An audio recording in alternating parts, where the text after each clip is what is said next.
देखिए, भारतीय जनता पार्टी की सरकार तीसरी बार हरियाणा प्रदेश के अंदर बनी है और ये रिकॉर्ड है कि 1966 के अंदर हरियाणा प्रदेश अलग से अस्तित्व में आया।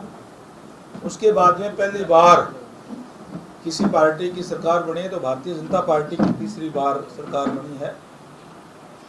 लोगों ने विश्वास भारतीय जनता पार्टी पे, आदरणीय नरेंद्र भाई मोदी जी पे किया है और हमारा जो संकल्प पत्र है, हमने जो लोगों से वायदा जो किया है, उस वायदे को पूरा करने के लिए हम पहले दिन से ही उस पर शुरू हो गए हैं। परसों ही माननीय सीएम साहब नायब सैनी जी ने शपथ ली, पूरे मंत्रिमंडल ने शपथ ली और शपथ लेते ही हमने जो संकल्प पत्र में कहा था कि हम 2 लाख युवाओं को बिना खर्ची बिना पर्ची के नौकरी देने का काम करेंगे, शपथ लेने के तुरंत बाद हमने 24,000 से ज़्यादा युवाओं को सिलेक्शन लेटर भेजने का काम किया बिना पर्ची बिना खर्ची के।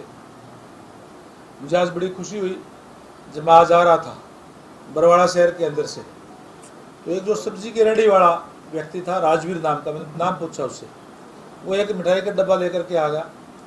मैंने कहा, यार आप लोगों ने वोट दिए, मिठाई का खर्चा किस लिए किया है?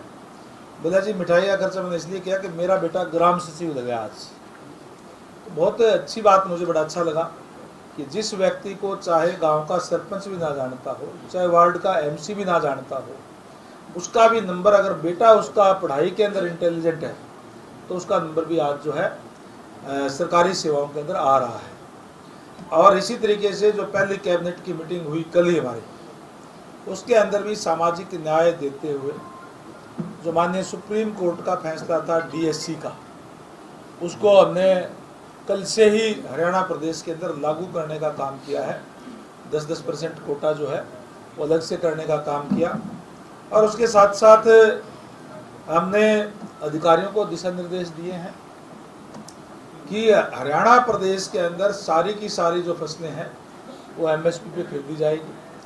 चाहे हमारे जो जीरी का अब जो मिलर्स है वो उनको उठान में कोई दिक्कत ना हो, किसानों को मंडी के अंदर जो है जीरी के लिए कोई दिक्कत परेशानी ना हो, ना व्यापारी को हो, ये सुनिश्चित करने का काम अधिकारी करें, इनको निर्देश देने का काम किया है। वहीं चाहे मक्का हो चाहे बाजरा हो, उसको भी एमएसपी पे खरीद करके और उनकी पेमेंट जो है डीबीटी के माध्यम से किसानों के खाते में सीधी जाए, उसमें भी कोई डिले ना हो, ये तमाम दिशा निर्देश देने का काम किया है।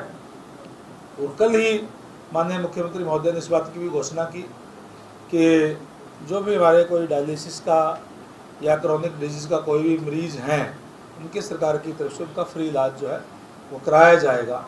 यानी हमने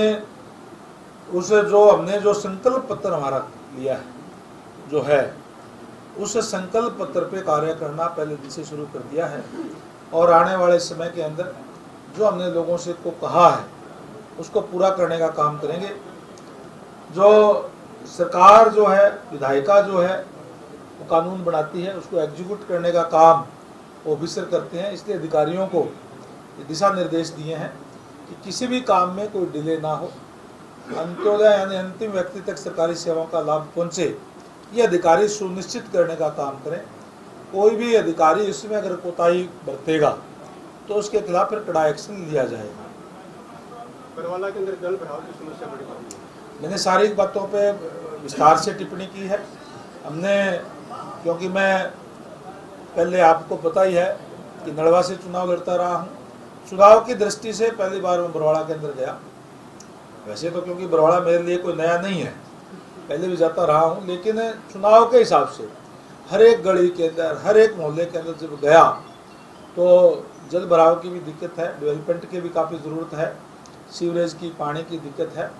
मैंने अधिकारियों को ये निर्देश दिए हैं कि उसका एक प्रपोजल तैयार करें और तुरंत जहाँ भी ज़रूरत होगी सरकार की तरफ से, कोई पैसे की, कोई और की, ग्रांट की, तो हम वो भिजवाने का काम करेंगे, ताकि हमने जो वायदे जो बरवाड़ा के जनता से किया है कि एमएलए चुन करके उन्होंने मुझे भेजा है, जहाँ प्रदेश का मंत्री हूँ मैं, वहीं जो हमारा संकल्प पत्र है आदरणीय नायब सैनी जी के नेतृत्व में उसको पूरा करने का काम हम करेंगे। वहीं क्योंकि बरवाड़ा हल्के की जनता ने मुझे एमएलए बना करके भेजा है, उनके साथ जो वायदे किए हैं उसके ऊपर भी साथ साथ जो लोकल इश्यूज है, लोकल जो दिक्कत परेशानियां हैं उनको भी दूर करने का काम करेंगे। और उसके लिए तमाम मैं पहले बरवाड़ा के अंदर ही मीटिंग लेकर के आया हूँ, अधिकारियों को निर्देश दे करके आया हूँ कि उनके ऊपर भी प्रपोजल बना करके मुझे बताएं ताकि उस पर कार्य करते हुए उन समस्याओं को दूर किया जा सके। जी हिसाब से विधायक पहले भाजपा के हुआ करते थे, अभी आज़ाद उम्मीदवार जीत के विधायक बने हैं। अब कोई प्रतिनिधित्व तो हिसाब से मिले, लेकिन हिसाब में योजनाएं बहुत थी, तो वैसे हम योजनाओं की जिम्मेदारी पूरा करने की जिम्मेदारी आप लेंगे? देखिए, एक मंत्री के नाते तो मैं बिल्कुल नो डाउट मेरे सामने जो भी चीज़ें आएगी उसको हम पूरा करेंगे, लेकिन इसके साथ साथ जो आज़ाद उम्मीदवार हिसार से है उन्होंने भी समर्थन भारतीय जनता पार्टी को दिया है, वो भी आज भारतीय जनता पार्टी के साथ हैं।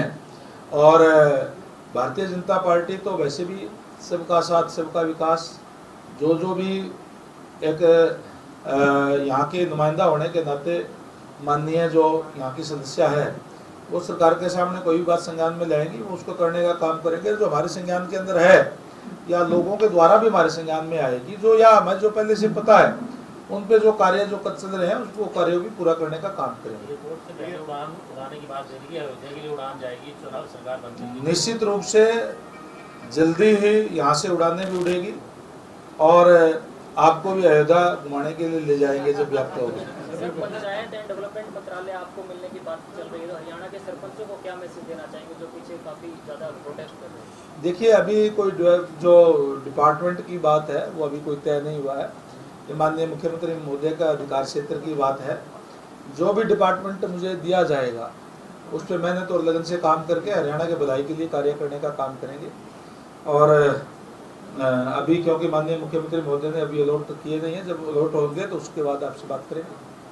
बहुत बहुत शुभकामनाएं। एक चीज़ ये जानना चाह रहे थे कि जैसे अभी मुख्यमंत्री पहले रहे मनोहर लाल जी रहे 2 टर्म तक, उसके बाद आखिरी 3 महीने में बदल दिए गए, तो आपने दोनों मुख्यमंत्री के अंदर काम किया, पहले जो रही तो आपके अभी नायब सिंह सैनी जी है, दोनों में फ़र्क क्या नज़र आता है और डेवलपमेंट को लेकर क्या योजनाएं लगती है? माननीय मनोहर लाल जी ने जो योजनाएं शुरू की थी बहुत अच्छी योजनाएं उन्होंने शुरू की। हरियाणा एक हरियाणवी एक का नारा देने का काम किया और उसको आगे बढ़ाने का काम माननीय नायब सैनी जी जो करने का काम कर रहे हैं। और निश्चित रूप से एक युवा जोश के साथ हमारे माननीय मुख्यमंत्री युवा है, जोश भी है और मिलनसार भी है, और एक नई ऊर्जा के साथ माननीय मनोहर लाल जी का आशीर्वाद भी है, माननीय नरेंद्र भाई मोदी जी का भी आशीर्वाद है।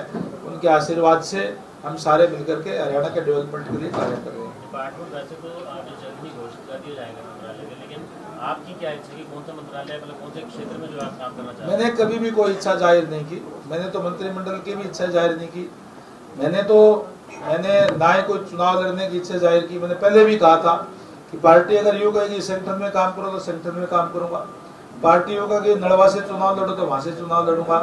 पार्टी ने ये कह दिया बरवाड़ा से चुनाव लड़ो तो मैं बरवाड़ा की जनता के बीच में गया, जनता ने मुझे आशीर्वाद देने का काम किया।